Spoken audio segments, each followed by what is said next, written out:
তো বন্ধুরা welcome to my mini series. তো এটা ছিল পায়েলের হেলদি সেরিমনি। দুটো অ্যান্টিবায়োটিক ট্যাবলেট খেয়ে আমি এখন দাঁড়িয়ে আছি। আমার এত জ্বর, সর্দি, কাশি, চোখ নাক মুখ ফোলা, বাট যতই হোক আমার ছোটোবেলার বান্ধবীর বিয়ে বলে কথা, তাই অ্যাটেন্ড করবো না এটা হতেই পারে না। এটা যদি অন্য কারো বিয়ে হতো সত্যি হয়তো আমি অ্যাটেন্ড করতে পারতাম না, আমার এতটাই শরীর খারাপ ছিল।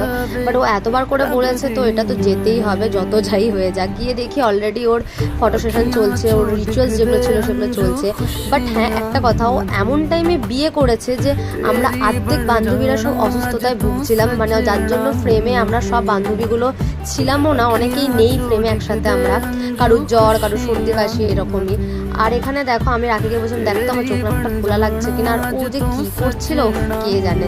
তারপর ফাইনালি এরাও চলে এসেছিলো, প্রচণ্ড বৃষ্টিও হচ্ছিলো যার জন্য ওরা লেট এসেছিলো। তারপরে আমাদের এখানে ফটো সেশন চলছিল আমাদের বান্ধবীদের।